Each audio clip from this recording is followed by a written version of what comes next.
ஒரே நாள்ல போனார், வெளியே வரவே அப்படியே ஜோதியானார். ஆனால் தாயும் தந்தையும் ஒன்று என காட்டக்கூடிய நிலை எங்க வழிபாடு. சரி, அதிலிருந்து அடுத்த பரிணாமம் சொன்னோம்னா அரூப வழிபாடு. கண்ணுக்கு தெரியாது, இருக்கிற இடத்துல சொல்லுவாங்க. அதான் உருவம், அருவுருவம், அரூபம். இந்த பரிணாம வளர்ச்சி தான் ஒவ்வொரு மனிதனுக்கும் தேவை.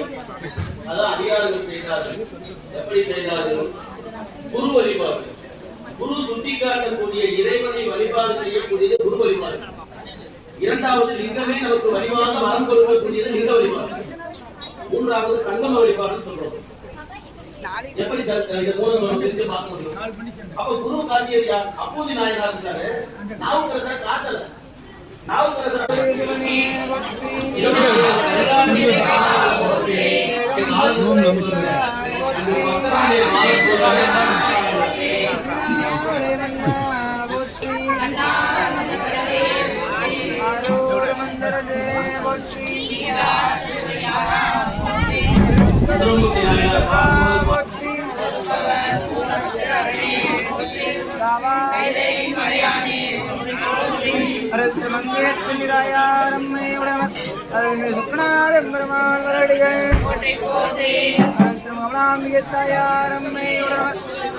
தியாகராஜ பெருமான் சுந்தரிக்காயாரம்மையுடன் நடராஜன் பெருமான் பன்னார் மொழியம்மை உடையார் திருவடிகள் காசி சாலம் காசி பெருமான் திருவடிகள் நீண்ட நடுங்கன்மையம்மை கண்டம் மருதையார் திருவடிகள்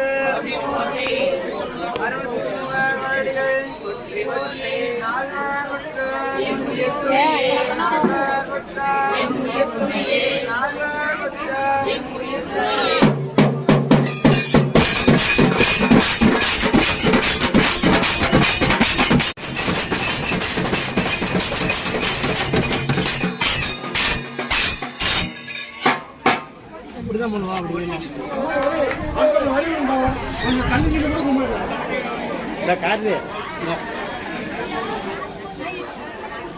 அதாவது குங்கும டப்பா இதே குங்குமம் అవును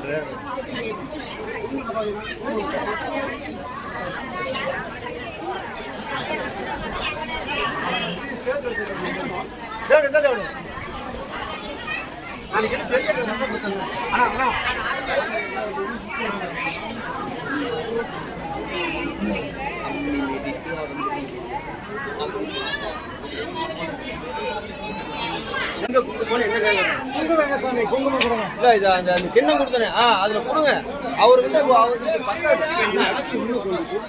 மனதிலே உருவாகி அவரை மானசீகமாக குருவாக ஏற்றுக்கொண்டார். இது குரு வழிபாடு. இப்ப லிங்க வழிபாடு தான் இன்றைக்கு நாம் மேடையிலே அவதாரப்படுத்தியிருக்கிறோம். லிங்கத்தை பார்த்தால் நந்தனார் ஒரே முறை சிவனை பார்த்தால் முக்தி அடைந்தார். ஒரே நாள் தான் நந்தனார். அதன் பின்பு சிதம்பரம் போனதே இல்லை. ஒவ்வொரு நாளும் திருநாளும் போவேன் போவேன் என்று உரைத்து திருநாளை போவார் என்ற பெயரை 27 பரிகாரமாக விளங்கக்கூடிய காலத்தில் அங்கு பக்கத்திலே வாழக்கூடிய தகப்ப நாயனார்.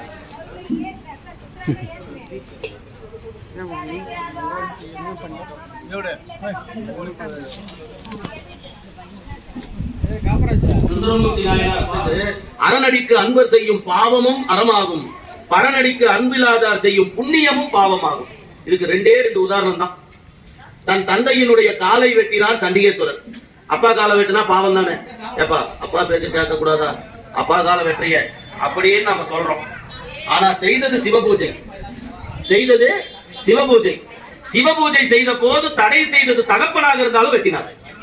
அப்போ இந்த அப்பனுக்கெல்லாம் பெரிய அப்பன் யாரு? சிவபெருமான் தானே. அப்ப அவருக்காக செய்த பூஜையிலே தடை செய்வது யாராக இருந்தாலும் அவரை காலை வெட்டினார். சிவபூஜை செய்தவரை கால் மேல படக்கூடாது பாவங்கிறார். அதே போன்று தச்சன் என்ன பண்ணா, பூஜை செஞ்சான், சிவபெருமானை அழைக்காமல் செய்ய வேண்டும் என்று மனதில் நினைத்தார்.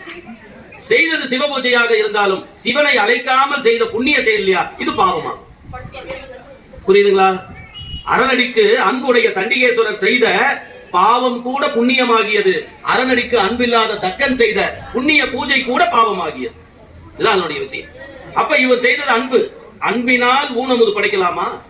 ஊனமுதை தேனமுதனை ஏற்ற சிவபெருமான் வானிலை இருக்கக்கூடிய அமுதம் தேனமுதம், இந்த ஊனமுதத்தை இறைவனுக்கு படைக்கலாமான்னு சொல்லுவோம்.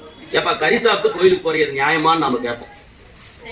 ஆனா ஊனமுதத்தை படைச்சு சாமி கும்பிடணும் ஒருத்த பார்க்க முடியுமா? அதான் இன்னைக்கு நடக்குது. அப்போ அன்பின் திருவுருமாக அவதாரம் செய்தது நாடு பொத்தப்பி நாடுன்னு ஒரு நாடு. அந்த நாட்டினிலே உடுப்பூர் என்கின்ற ஒரு கிராமம். இந்த பொத்தப்பி நாடுன்னு சொன்ன உடனே அந்த பகுதியில இருக்கக்கூடிய, இன்னைக்கு ரேணுகுண்டால காலஸ்ரீ போகாதவங்க யாரும் இல்ல. இது தெரியாத கோவில் எல்லாம் கிடையாது, அனைவருமே போவோம். ஒரு வேடிக்கை என்ன அப்படின்னு சொன்னா, ராகு கேது பரிகார ஸ்தலம். இந்த நுட்பத்தை நீங்க எல்லாம் தெரிஞ்சுக்கணும், கேட்கறவங்க எல்லாம் கேட்கணும். ராகு கேது பரிகார ஸ்தலத்துக்கு காலகஸ்திக்கு போயிட்டு சந்திரனுக்கு உண்டான ஸ்தலமாகிய திருப்பதிக்கு போகக்கூடாது. சந்திரனுக்கும் சூரியனுக்கும் ராகு கேது பகை. இவங்க என்ன பண்ணுவாங்க, இங்க வந்துட்டோம் பக்கத்துல இருக்கிற திருப்பதிக்கு போயிட்டு வந்துடலாம்னு நினைப்பாங்க. ராகு கேது பரிகார ஸ்தலத்திற்கு காலஸ்திக்கு போயிட்டு திருப்பதிக்கு போகக்கூடாது. திருப்பதிக்கு சென்றவங்க, சந்திரதசை நடக்கிறவங்க காலஸ்திக்கு போகலாம் போகக்கூடாது. நீ இங்க போயிட்டு இங்க வந்து, இங்க போயிட்டு இங்க வந்து. ஆனா மற்ற கோயில் எல்லா கோயிலுக்கும் எப்ப மட்டும் போகலாம், நிறைய கோயிலுக்கு போகலாம். இந்த ஒரு கோயிலுக்கு மட்டும் தான் அந்த விதிகள் இருக்கு. அப்படி இந்த பொத்தப்பி நாடு கண்ணப்பர் நாடு என்று சொல்வார். கண்ணப்பர் நாடு என்று சொல்லக்கூடிய பொத்தப்பி நாட்டிலே உடுப்பூர் என்கின்ற பகுதி. ஆமா, அந்த உடுப்பூர் என்கின்ற பகுதியிலே வேடராக வாழக்கூடிய நாகன் தத்தை என்று 2 பேர். இந்த நாகன் பெரிய வேடன், அவங்க மனைவி தத்தை, ஒரு ஆணுக்கு நிகராக இருக்கக்கூடிய ஒரு பெண்மணி. எல்லாரும் பெண்மணி அப்படின்னு சொன்னா சிலதெல்லாம் பார்த்தோம்னா பெண்களுடைய வடிவத்திலே ஆண் குணம் கொண்டிருப்பார்கள், ஆணினுடைய வடிவத்திலே பெண் குணமாக இருக்கிறவங்களும் உண்டு. அதெல்லாம் நட்சத்திரத்தினுடைய தோஷம், இறைவன் தயார் செய்தது. நாம என்ன பண்ண முடியும்? நெய் தோசை, வெஜிடபிள் தோசை, ஆனியன் தோசை மாதிரி இதெல்லாம் படைத்தது, இறைவன் படைத்ததை நாம் ஒன்றும் பண்ண முடியாது. அப்ப அந்த பொத்தப்பி நாடு ஆணுக்கு நிகராக இருக்கக்கூடிய தத்தை என்பாளுக்கு நாகன் என்கின்ற கணவனாரும் தத்தை என்ப மனைவியாரும் சந்தோஷத்தோடு வாழ்ந்து வந்தார்கள். அந்த வேடர் குலத்திலே இவர்கள் தலைமை பொறுப்பை ஏற்று அந்த வேடர் குலத்தை வழிநடத்துகிறார்கள். வழிநடத்தி கொண்டிருக்கக்கூடிய காலத்திலே அவர்களுக்கு ஒரு ஆசை இருக்கு, எல்லாருக்கும் இருக்கிற ஆசை மாதிரி இருக்கு. ஒரு பிள்ளை பேரு வேணும்னு குழந்தைகிட்ட கேட்கற தப்பா? சாமி கிட்ட நியாயமானதானே? நான் என் பையனை வைத்தேன், அவனுக்கு கல்யாணம் பண்ணி வச்சேன், அவனுக்கு ஒரு வாரிசு வேணும், நான் பேரனை பார்க்கணும்னு ஆசைப்படுறேன்பா. அப்ப இறைவனிடம் பேசணும். எப்படி பேசணும்? வாயாலா, உதட்டாலா? மனதால், மனதோடு பேசணும். எல்லோருக்கும் இருக்கும் நியாயமான ஆசை இறைவன் செவிமடுத்து கேட்பான். எனக்கு என்ன பக்கத்து வீதியில் ஒரு 6 வீடு வேணும் அப்படின்னு கேட்டா பேராசை. இல்ல இங்க பக்கத்துல ஒரு 10 ஏக்கர் இடம் வாங்கணும்னு நினைச்சா பேராசை. ஆசைக்கும் பேராசைக்கும் நிறைய வித்தியாசம் இருக்கு. அப்ப தன்னுடைய வாரிசு ஒன்று வேண்டும் என்று மனம் வருந்தி வருந்தி வருந்தி இறைவனை தொழுதுகிறார். அப்ப சிவபெருமான் வரல. யார் வந்தாரு?